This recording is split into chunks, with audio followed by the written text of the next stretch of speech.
Welcome back, students. So as we have discussed in our previous video about the female reproductive system and what are the component parts and what is the structure of the female reproductive system, now we are going to talk about how the process of oogenesis takes place. When we are talking about oogenesis, the word oo comes from the word ovum, that is the oogonia, and the next word, that is the genesis, words come from to produce, to form, means oogenesis means the process of the formation of the ovum. So we can define it as, it is defined as the process of formation of ovum. So when we are talking about this, that is the oogenesis, the process of oogenesis takes place in the ovaries, in both the ovaries, that is the right ovary and the left ovary, and there is a slight difference between the the spermatogenesis and the oogenesis. As we all know, spermatogenesis is basically concerned with the production of the male gametes, that is the sperms, and oogenesis, it is concerned with the production of the female gamete, that is the ovum. But despite of these differences, there is another difference, that the process of spermatogenesis starts after the age of puberty, but in females the process of oogenesis starts rightly from the fetal age, that is the embryonic age, not even the fetal age, it is from the embryonic age, right from the when the zygote or the embryo is still in the womb of the mother itself. At that moment only the process of oogenesis takes place. So how does it occur? We are just going to discuss it in detail over here. When we are talking about oogenesis, oogenesis starts in the ovaries, and it is very much initiated by the oogonial cells, which are the gamete mother cells, GMCs, or we can say that these are the oogonial cells or the oogonia. Then these oogonia, they undergo mitotic differentiation. This is what I am showing is the flow chart, or it is the schematic representation of how oogenesis is going to take place. Here I have described the time period, at which time period what event occurs during oogenesis, and this represents how the various stages are formed and what are the various events that are taking place during oogenesis. So this is all about oogenesis. This is a very important diagram, and many a times it is asked in the board examinations. So just kindly pay attention over here.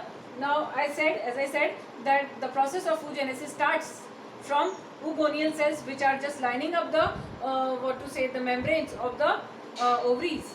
Then these oogonial cells or the oogonia, they undergo mitotic differentiation, that is they enter into the phase of mitosis and they increase the number, the diploid cells. Then these diploid cells, as I said you all, that they are produced in plenty, that is they are produced in millions in each ovary.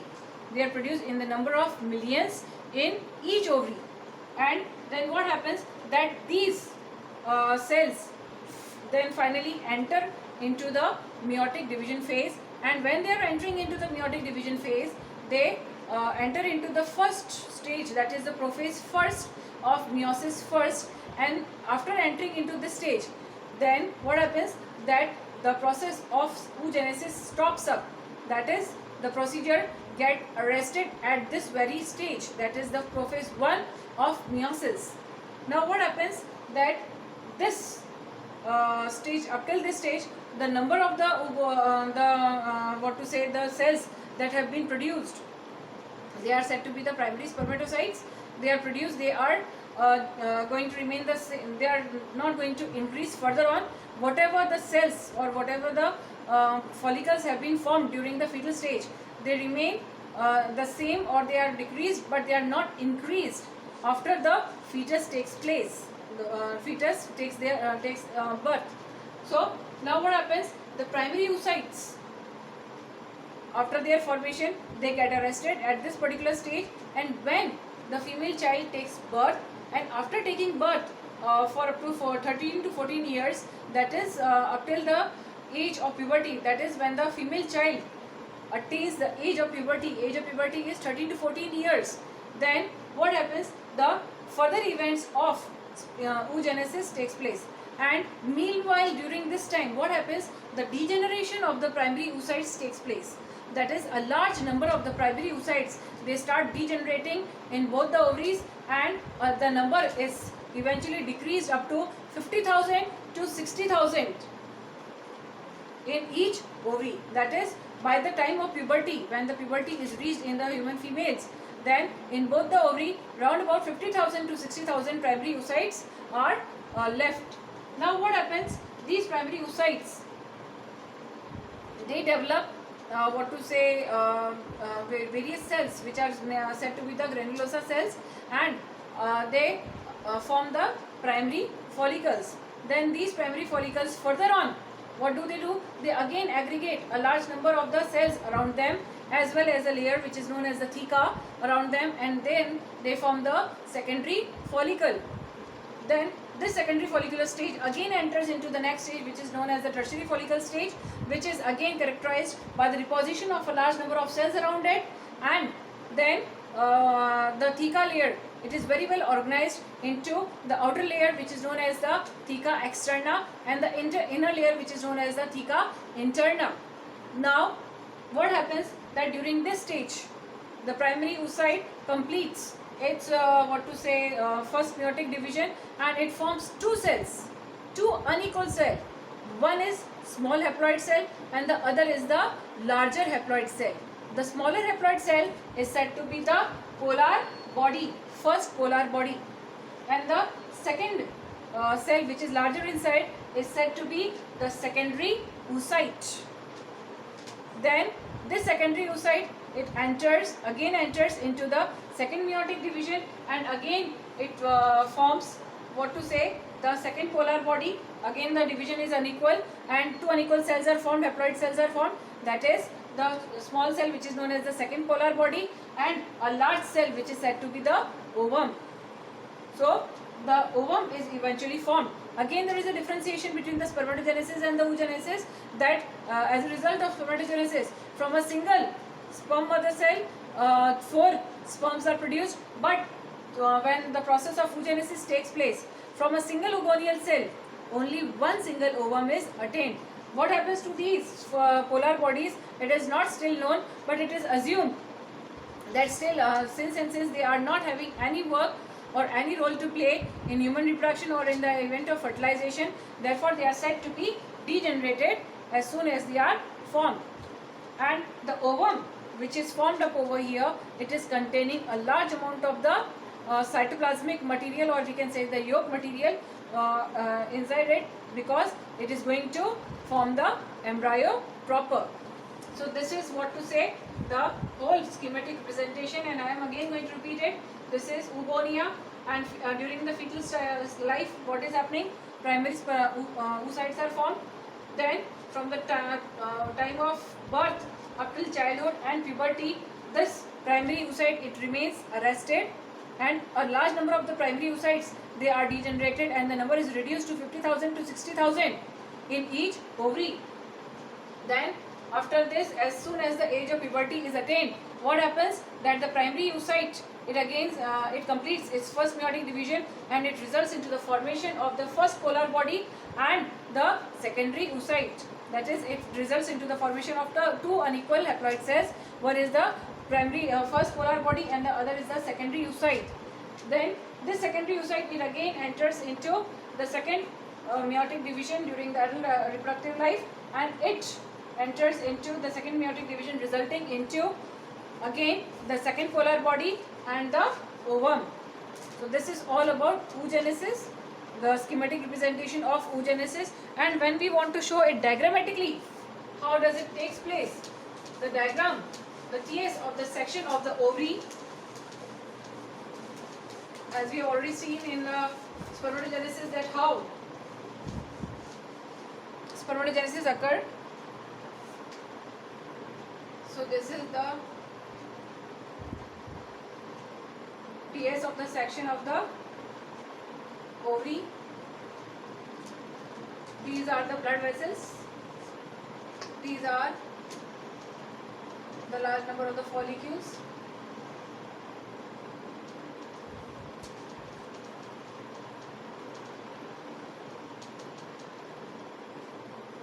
follicle.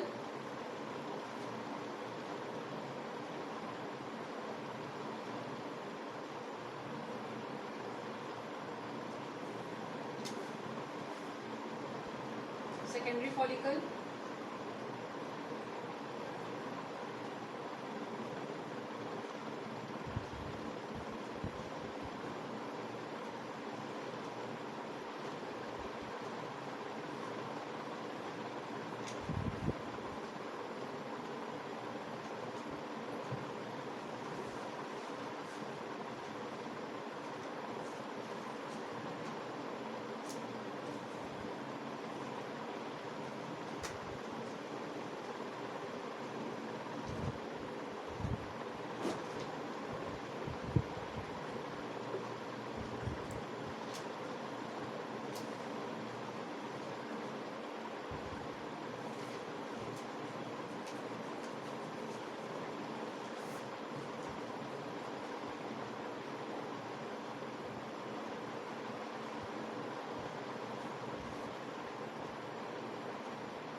So these are the blood vessels.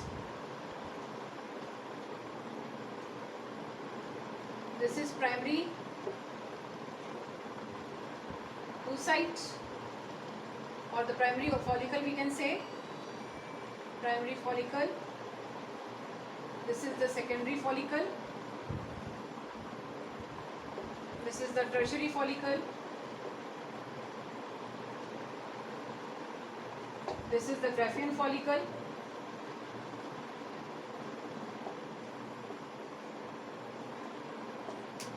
This is the ruptured Graafian follicle.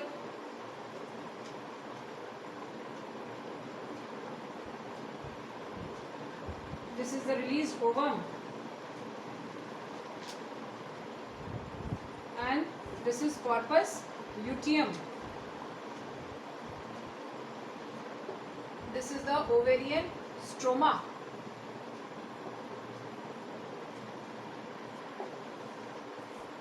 So, as we have already discussed about in detail about the structure of the ovary, that the ovarian stroma is very much limited by a thin membrane which is covering up the ovary. Then, as I said you all, that the lining of the ovarian membrane is done by the ogonial cells, and these ogonial cells are very much responsible for formation of the follicles. And here we can see that this is the primary follicle that has been formed after the first meiotic division, that is as soon as the not the first meiotic division, that is as soon as the mitotic differentiation takes place and the primary spermatocytes have been formed. Then what happens? A layer of granulosa cells, they start depositing all around the primary follicles, then leading to the formation of the secondary follicles. Again, a set of layers and a layer of theca is formed around the secondary follicle, and then this forms the tertiary follicle. When the follicle reaches into the stage of the tertiary follicle, then it forms a fluid-filled cavity which is known as the antrum. And now at this very stage, the primary oocyte, it becomes larger in size, it gains volume and it becomes larger in size, and at this particular stage it completes its first meiotic division, resulting into the formation of the polar body as well as the secondary oocyte. Then after that, the secondary oocyte, it again acquires a second layer around it, which is known as zona pellucida, and it again enters into the second meiotic division, forming the first, second polar body as well as the ovum. And again a layer of cells, they are deposited around this, and this is known as the Graafian follicle. Soon after that, as soon as the ovum is formed, it is released, and the Graafian follicle first ruptures, and as soon as it is ruptured, the ovum is released out of the ovary. And what happens now? Cavity which is filled up with the yellowish substance is left behind. Then this structure is particularly known as the corpus luteum. So this is all about the process of oogenesis that takes place in the human females. Now in our next video we are going to talk about the menstrual cycle as well as the further events of reproduction in human beings. Thank you.